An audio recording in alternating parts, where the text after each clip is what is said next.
Buenas tardes, desde el Centro Bíblico de Paysandú, Cerro 726. Estamos otra vez reuniéndonos para poder compartir este día de oración. Como hemos hecho los últimos miércoles, tendremos un tiempo especial para las damas, lo que llamamos el rinconcito femenino, y Marisa estará entonces compartiendo con las damas. Adelante, Marisa, bendiciones.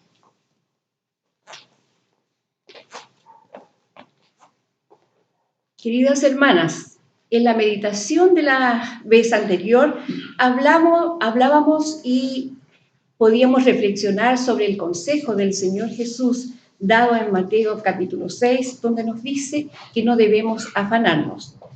Y bueno, concluíamos diciendo que debemos aprender a vivir un día a la vez, sin excesivo afán y en paz con el Señor. Hoy día quisiera agregar algo más, y es que podemos vivir el día a día, no solamente sin afanes, sino también hermosamente.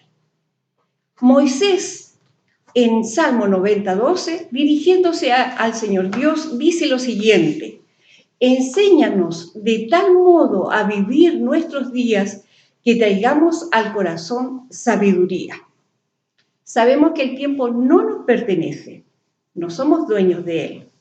Por lo tanto, necesitamos la sabiduría divina para administrar nuestros cortos días en la tierra.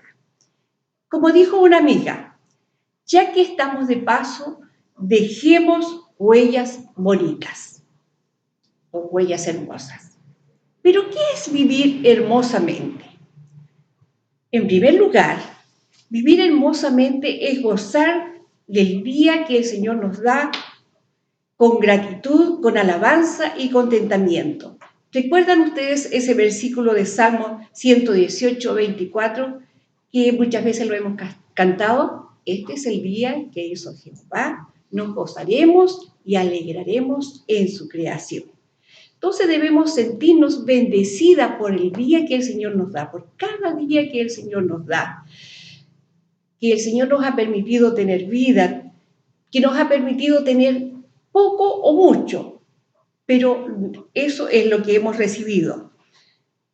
Debemos aprender a vivir aceptando lo que cada día trae, confiando en que el Señor estará a nuestro lado en las penas y alegrías, en la enfermedad, en el sufrimiento estará el Señor, y aún en esos momentos podemos nosotras aprender a vivirlo de tal manera que sea hermoso. Nosotras debemos aprender como mujeres a gozar de nuestra familia. Dios nos ha dado un hogar, un esposo, hijos.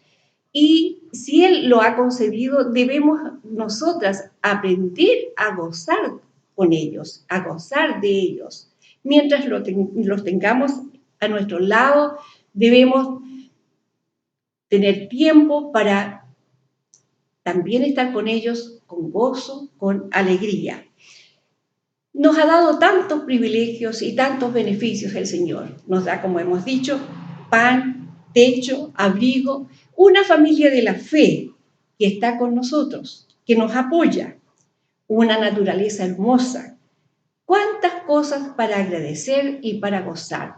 Pero muchas veces nos preocupamos o nos entristecemos por cosas pequeñas y dejamos de ver lo grande, lo magnífico que Dios nos ha dado. Como alguien dijo, las lágrimas no dejan ver el sol. Muchas veces lo que no tenemos nos impide ver todo lo maravilloso que Dios nos ha dado. Hay un salmo que es precioso que dice: bendice alma mía a Jehová y no te olvides ninguno de sus beneficios. ¿Cuántas veces olvidamos de ser agradecidas por lo que el Señor da a cada día? Vivir hermosamente, entonces, es vivir gozando con lo que Dios nos ha dado, con la familia, con su cuidado, con su presencia, con la seguridad y tranquilidad de ser sus hijas. Pero segundo, también vivir hermosamente es alegrarnos con lo que nosotros podemos dar o cómo podemos ayudar a nuestro prójimo. Y sabemos que nuestro prójimo es el vecino, es el pariente, es el hermano en la fe, es toda aquella persona que está a nuestro lado, ¿cierto? Una parte de un lindo poema lo expresa así, lo dice muy bien: que cada alma que toque la mía reciba algún bien. En otras palabras, que cada persona con la cual me relaciono, que pasa por mi lado, aún en estos tiempos donde no tenemos tantas amistades que ver, reciba de mi parte alguna bendición. Gálatas 6:10 dice: así que según tengamos oportunidad, hagamos bien o bendigamos a todos y mayormente a la familia de la fe. Dios nos da la oportunidad de aportar algo bueno a cada persona que nos rodea, a todos los que nos rodean. Algo bueno, dar algo bueno, bendecir. Detengámonos un momento en esta palabra, bendecir. Bendecir significa decir bien, desear bien, hablar bien de alguien deseándole felicidad.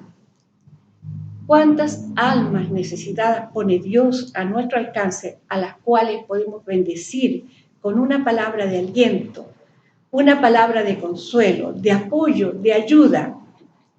Nuestros labios pueden ser abiertos y manar de ellos, como de una fuente, palabras de gracia que bendigan esas vidas.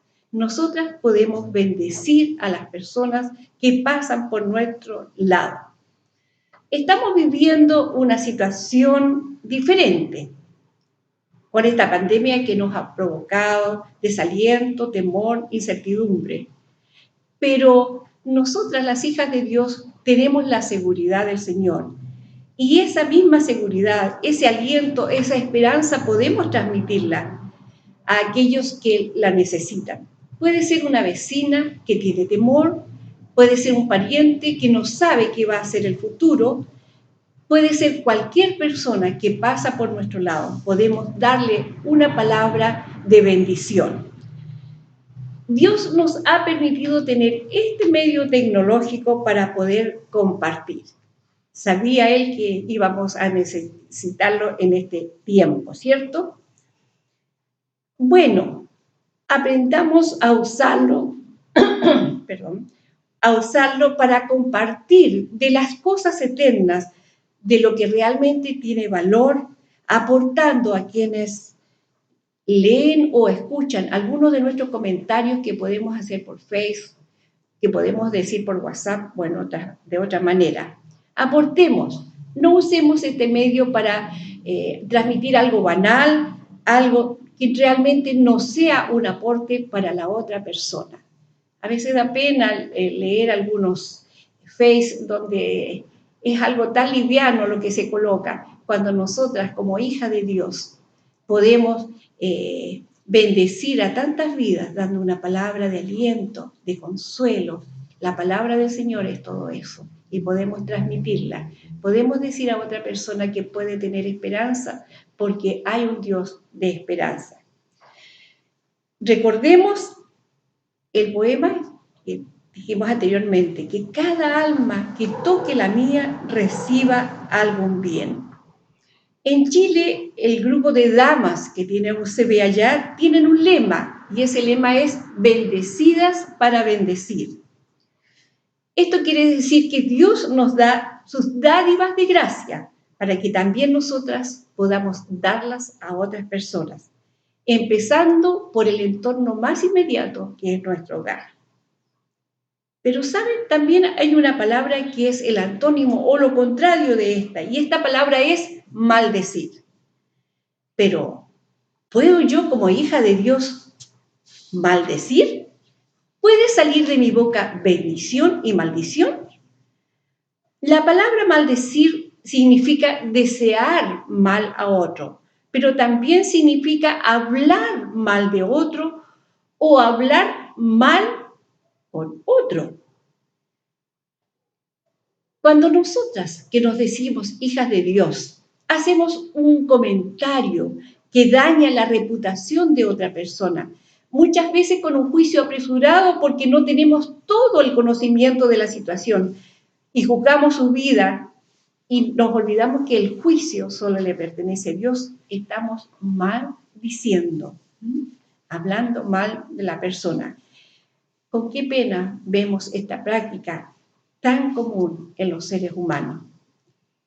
Tal vez usted piensa que tiene motivos para responder en mala forma, con enojo o ira a su esposo porque tiene un carácter insoportable que le complica la vida. Fíjese usted que la mujer que es retratada allá en Proverbios 31, dice de ella en una parte, en Proverbios 31:12, le da, hablando en relación a su marido, le da a ella bien y no mal todos los días de su vida. ¿Es posible que esta mujer tuviese un marido que no siempre era amable y cariñoso? Y tal vez le dio varios motivos de tristeza. ¿Pero qué hace ella? En lugar de responderle en una forma enojada, agresiva, ella le da bien y no mal, lo bendice con su hablar, lo perdona y posiblemente pide a Dios por él. Casi no podemos imaginarnos lo que es vivir con una persona no cristiana que ataca la fe de una hija de Dios. Entonces, ¿qué debemos hacer? ¿Qué debe hacer una hermana que vive esta situación? En 2 de Pedro capítulo 3, el Señor nos enseña que nosotras podemos ayudar a aquella persona teniendo una conducta amable y respetuosa, con palabras sabias que puedan guiar a esa persona hacia el Señor. Y de esa manera vamos a ser de bendición a nuestro esposo o a su esposo, mi hermana, si lo tiene así, que es difícil, que le cuesta vivir a su lado. Usted puede, en lugar de decirle malas palabras, de desearle mal, usted puede bendecirlo y pedir al Señor por él. Como conclusión a esta meditación, a esta reflexión, ¿queremos vivir cada día hermosamente? Vivamos gozándonos del presente, agradecidas por lo que el Señor nos ha dado y entregando todo el bien posible a los demás. Que cada persona que pase por nuestra vida reciba algún bien.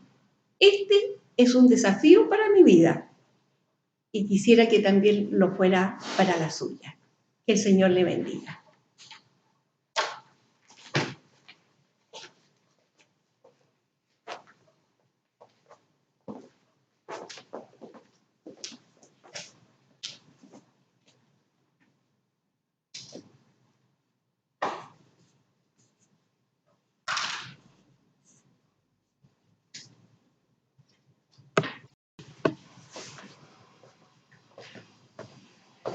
Gracias, Marisa, por haber compartido este tiempo con las damas.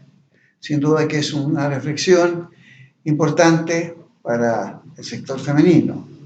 Ahora vamos a ocupar un poquito de tiempo más. Espero que usted tenga la paciencia suficiente para aguantarse un ratito más frente al computador, al televisor o a su celular, para que reflexionemos sobre una porción bíblica que creo que Dios quiere usar para beneficiar nuestras vidas espirituales y también para desafiarnos a nuestro desarrollo espiritual.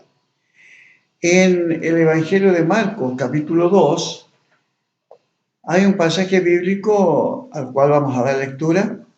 Con la Biblia en nuestras manos, entonces, miramos Marcos 2, 1 al 12. La Biblia nos dice que entró Jesús otra vez en Capernaum después de algunos días y se oyó que estaba en casa. E inmediatamente se juntaron muchos, de manera que ya no cabían ni aún a la puerta, y les predicaba la palabra. Entonces vinieron a él unos trayendo un paralítico que era cargado por 4. Y como no podían acercarse a él a causa de la multitud, descubrieron el techo de donde estaba y haciendo una abertura, bajaron el lecho en que yacía el paralítico. Al ver Jesús la fe de ellos, dijo al paralítico: Hijo, tus pecados te son perdonados. Estaban allí sentados algunos de los escribas, los cuales cavilaban en sus corazones: ¿por qué habla este así? Blasfemia dice. ¿Quién puede perdonar pecados sino solo Dios? Y conociendo luego Jesús en su espíritu que cavilaban de esta manera dentro de sí mismos, les dijo: ¿por qué caviláis así en vuestros corazones? ¿Qué es más fácil decir al paralítico: tus pecados te son perdonados? O decirle: levántate, toma tu lecho y anda. Pues para que sepáis que el Hijo del Hombre tiene potestad en la tierra para perdonar pecados, dijo al paralítico: a ti te digo, levántate, toma tu lecho y vete a tu casa. Entonces él se levantó enseguida y tomando su lecho salió de delante de todos, de manera que todos se asombraron y glorificaron a Dios diciendo: nunca hemos visto tal cosa. Durante el mayor tiempo de su ministerio ahí en Galilea, en la parte norte de Israel, Jesús vivía en Capernaum. Capernaum era un pueblito pesquero a orillas del mar de Galilea. Ciertos comentaristas bíblicos han sugerido, han opinado, que el Señor Jesús, cuando estaba ahí en esos tiempos, en Capernaum, vivía en la casa de Pedro. Y para tal aseveración, ellos toman como base los versículos 21 y 29 del capítulo 1.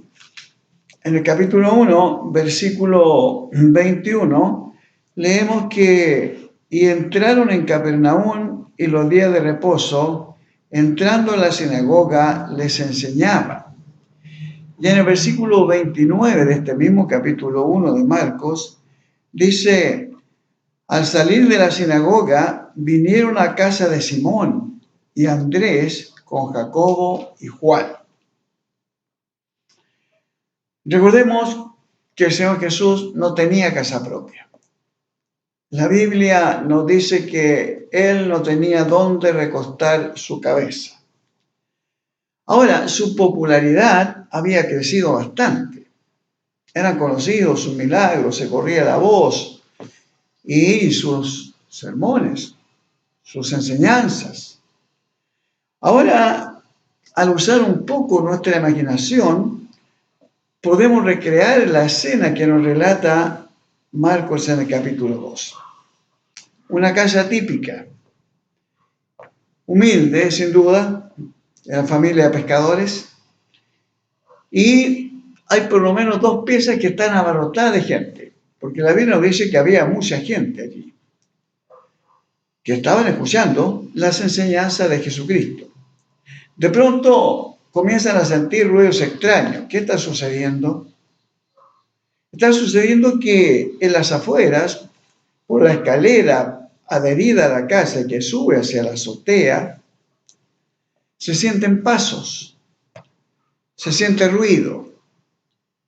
Ahora, sin duda que no querían distraerse muchos de ellos y siguieron tratando de prestar atención a lo que el Señor Jesús les estaba enseñando.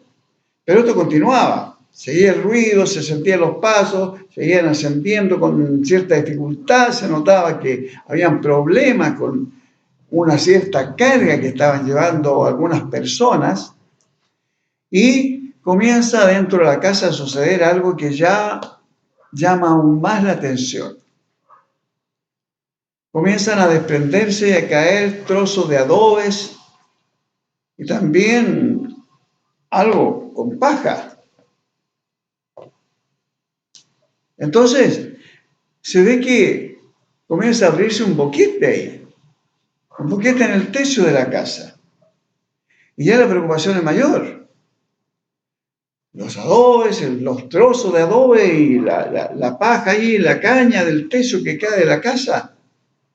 Si esto hubiese estado ocurriendo en mi país, en Chile, en una reunión así, inmediatamente se habría pensado que hay un temblor, o tal vez que se está avisando un terremoto, y toda la gente habría salido inmediatamente de la casa. Pero aquí no, ellos quedan dentro, siguen prestando atención a lo que el Señor Jesús está diciendo, y ahora ven aparecer ya un lecho. Y que no viene vacío, viene con una persona dentro, y los brazos fuertes de 4 hombres, 8 brazos ahí, jalando o haciéndolo descender. Y finalmente desciende y lo ponen al frente del Señor Jesús. Ahora, ¿qué esperaba toda esa gente que había oído de los grandes milagros de Jesucristo? ¿Qué es lo que esperan que Él hiciera al colocarle frente un enfermo, tirado en un lecho, un paralítico, una persona que no se podía mover? Sin duda que muchos pensaron ahora inmediatamente el Señor va a hacer un milagro, lo va a sanar. Pero en lugar de sanarlo en forma instantánea, ¿qué es lo que nos dice la Biblia que ocurre? Él ve al enfermo, no lo sana inmediatamente, pero lo ve. Pero fíjense muy bien que antes de mirar a este enfermo, hay algo que el Señor Jesús ya había observado y que ahora se declara, y que tiene relación directa con los 4 amigos que hicieron descender a este paralítico desde el techo hasta donde estaba Jesús. Y la Biblia, ¿qué es lo que nos dice? La Biblia nos dice que el Señor Jesús, al ver la fe de ellos, versículo 5, al ver, fue lo primero que el Señor Jesús vio, al ver la fe de ellos, de estos 4 amigos, viendo la fe de ellos, entonces habla al paralítico y le dice: hijo, tus pecados te son perdonados. La primera sanidad que obtiene este enfermo es una sanidad moral del alma. Tus pecados te son perdonados. Obviamente que para los que estaban allí observando todo esto, debió haberles llamado la atención que el Señor se refiriera a él como a un pecador y que le perdonara, porque él tenía el poder de perdonar pecados, cosa que cuestionaban otros y murmuraban en contra de él, especialmente los escribas que estaban allí. Y ve la gente que este hombre enfermo por tantos años, sin duda que tiene que haber sido un gran pecador, porque era parte de la cultura en muchos sectores del pueblo judío. Existía la creencia de que las enfermedades eran consecuencias del pecado. No se olviden ustedes, ¿no? Cuando el Señor sana al ciego de nacimiento, también lo que se decía allí: bueno, ¿quién pecó, este o sus padres, para que hubiese nacido ciego? Dios sabía que su vida iba a ser muy apartada de él, una vida muy pecaminosa, así que por eso le hizo nacer ciego, le castigó antes de nacer y nació ciego. O sus padres eran tan malos que como castigo de Dios les vino un hijo ciego. Pero ahora este paralítico está allí y todos escuchan: tus pecados te son perdonados. Sería casi como una confirmación de esta creencia, de que venía como consecuencia del pecado de la enfermedad. Pero bien sabemos que no era esa la razón. Al igual que con este hombre ciego, en este caso se iba a manifestar la gloria de Dios, porque nos dice el último versículo que glorificaron a Dios asombrados. Eso fue la consecuencia de este milagro. Y este hombre recibe ese aliento a su alma de que sus pecados ahora le son perdonados. Hay dos enseñanzas muy importantes que debemos tomar de acá en estos breves minutos. La primera de ellas es que debemos notar la importancia de la fe. La importancia de la fe. Jesús no actuó porque los hombres vinieron trayendo grandes ofrendas para realizar un milagro, como que venían a tratar con un vendedor de milagros y traían grandes ofrendas, como postulan muchos predicadores modernos: trae tu ofrenda y será sanado. Y se presenta una imagen de Jesucristo como vendedor de milagros. Él no actuó porque estos hombres trajeron grandes ofrendas, o habían hecho grandes penitencias, o que habrían caminado unos 5 kilómetros de rodillas, y él estaba entonces retribuyendo por su penitencia, o porque se habían dado de latigazos autoflagelándose, o habían estado ayunando una semana, o porque primero habían ido a hablar con la madre de Jesús, pidiéndole permiso para ir al enfermo y para que él hiciera el milagro. Nada de eso, nada de eso. La Biblia simplemente nos dice el por qué hizo este milagro. Allí, ¿en retribución de qué? Al ver Jesús la fe de ellos. Una recompensa a la fe de estos 4 amigos de este hombre enfermo. Ellos tenían fe. Ellos tenían fe. Y el pensamiento central que podemos sacar de estos versículos aquí es que ya que solamente Jesús es el que posee autoridad para sanar y para perdonar pecados, es necesario que tengamos fe. Hay muchas formas de definir la fe, aun bíblicamente, pero quedémonos con esto ahora, pensando que si solamente Jesús tiene autoridad para sanar y para perdonar pecado, es necesario que nos acerquemos a Él con fe, como lo hicieron estos hombres. Ellos tenían la fe para llevar a su amigo a donde estaba Jesús y esperar un milagro.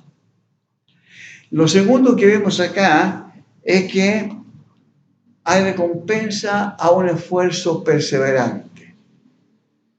Un esfuerzo perseverante.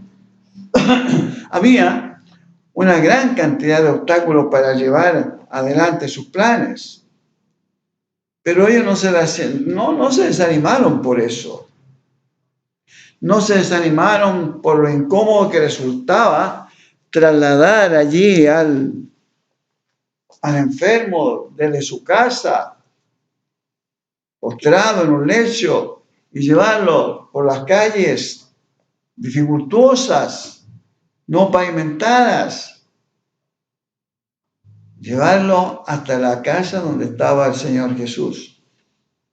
No se nos dice que era muy cerca, y tampoco que era lejos, pero tuvieron que caminar un gran trecho cargando a él, el lecho con el enfermo sobre él.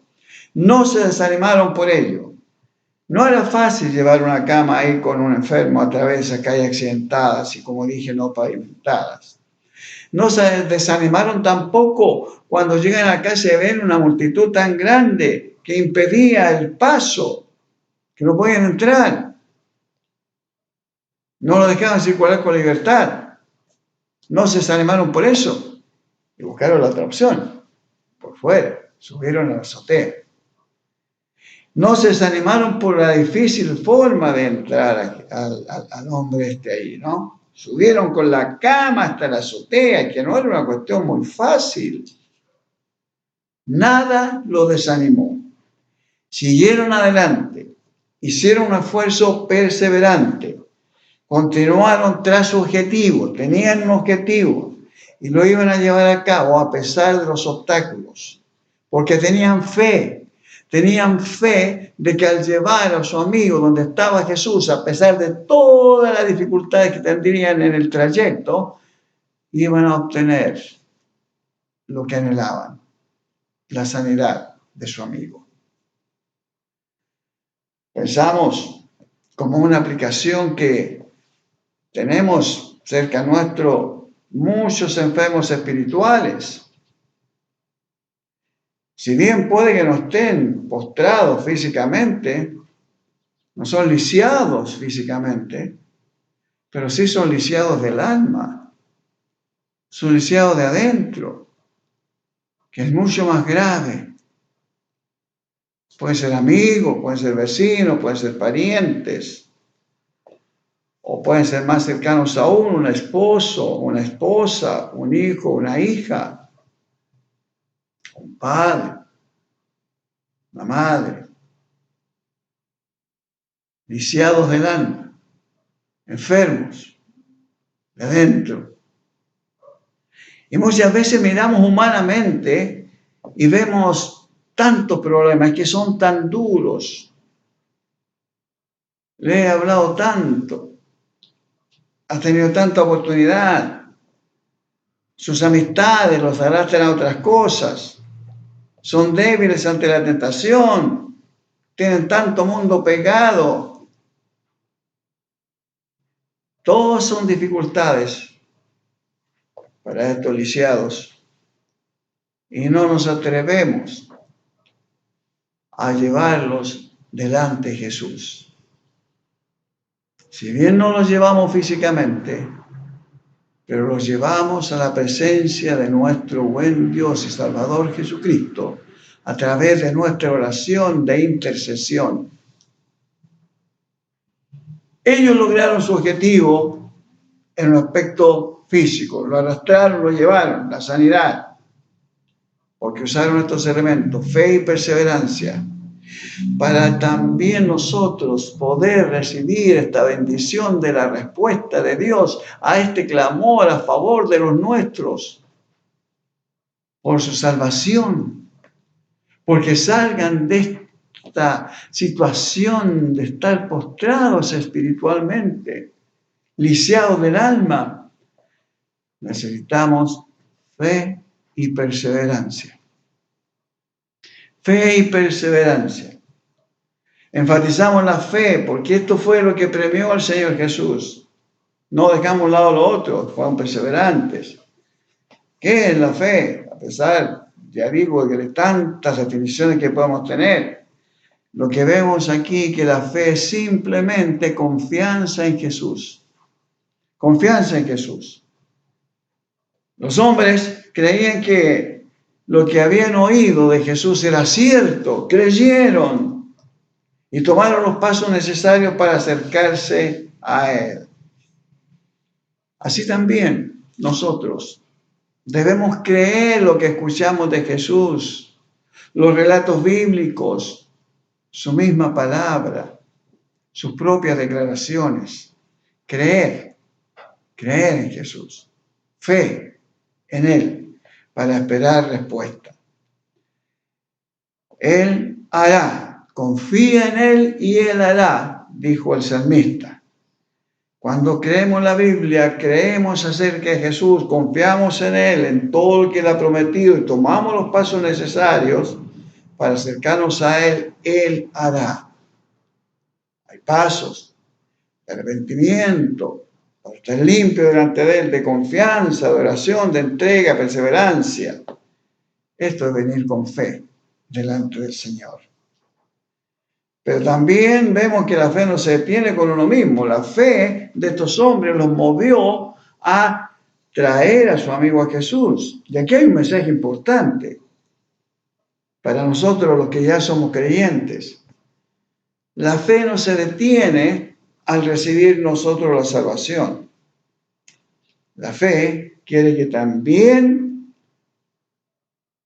otros conozcan la salvación a través de nosotros. Si de veras tenemos a Jesucristo, si de veras Él es nuestro Señor y Salvador, vamos a trabajar. Debemos trabajar para que nuestros parientes y amigos lo lleguen a conocer también de una forma natural, porque es la obra de Dios actuando en sus corazones, porque Él ve la fe nuestra, como miró la fe de ellos y dio sanidad al enfermo. Los versículos 6 y 7 dicen que ahí estaban algunos sentados, algunos de los escribas, los cuales cavilaban, maquinaban, hablaban, pensaban, procesaban en sus corazones esta cosa. ¿Por qué habla así? Está diciendo blasfemia. ¿Cómo puede perdonar pecados? ¿Quién puede perdonar pecados sino solo Dios? Tenían los ojos vedados, no podían entender, no podían darse cuenta que Jesucristo es el Dios encarnado. Ellos observaban lo que sucedía y hacían una buena pregunta. Nadie más tiene derecho de hacerlo, decían. No hay nadie más que pueda hacerlo. Pero sí Jesús podía hacerlo. Porque Jesucristo, como nos dice Juan 1:1, es el Dios encarnado, la palabra encarnada, Jesucristo Dios. El verbo era Dios. Y la solución final que vemos acá es que el hombre toma el mismo lecho, dando una evidencia clara de que ahora sí que es capaz de moverse por sus propios medios y puede caminar cargando su propio lecho. ¿Cuál es la aplicación final? Este paralítico, al recibir sanidad física, anduvo. Y al recibir sanidad espiritual por ser sus pecados perdonados, sin duda que fue una nueva criatura de en adelante. Vemos la fe de ellos, movido por una fe personal. Llevaron a su amigo, que quizás él mismo no tenía interés de ir. Le significaba un sufrimiento grande que lo tuviesen que trasladar de un lado a otro, con su cuerpo lleno de dolores, un paralítico. No sabemos si hasta mal genio se puso. Sigue reclamando en el camino, ¿por qué me llevan para allá? Pero el Señor no vio a este hombre primero, vio la fe de ellos, sus amigos. Y esa fue la fe que recompensó a favor del otro, que tal vez ni esperaba algo, pero ellos sí que lo esperaban. Y aquí es donde está el desafío para nosotros. Es probable que nos desaliente el ver que pasa el tiempo y pasa, y aquellos a quienes le hemos hablado siguen en su condición de indiferencia o de frialdad hacia el Señor o las cosas de Dios. Y decimos, parece que ya no hay esperanza, parece que nunca no se va a convertir. Y aquí es donde se requiere la fe para seguir clamando, para seguir esperando.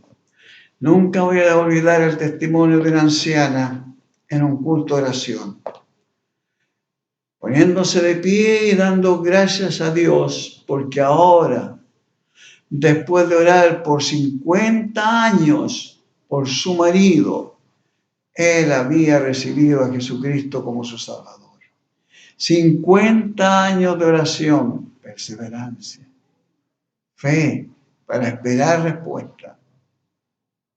Y es lo que requiere Dios de nosotros. Estamos desanimados de repente porque hay un hijo que no quiere nada con las cosas de Dios, no quiere nada con el Señor. Está desanimada, hermana, porque tiene un esposo que no quiere nada con el Señor. O una esposa, hombre, que no quiere nada con el Señor. O hijo, o tu padre no quiere nada con el Señor. Vas a desanimarte del todo, perder la esperanza. Es la tendencia más humana en nosotros, perder la confianza de que al fin puede suceder algo en sus vidas. Cuando Dios mira nuestra fe, al ver la fe de ellos, hizo un milagro en estos. Cuando Dios ve la fe en nosotros, puede hacer un gran milagro en aquellos por quienes estamos clamando a Dios. No desmayemos. Sigamos con fe y perseverancia, como aquella mujer que fue ante un juez que era injusto ante los hombres. Tenía fama de ser injusto. Pero iba, insistía, pidiendo justicia. Y finalmente respondió al juez porque lo tenía cansado. Se la ganó por cansancio. Pero Dios nunca se cansa.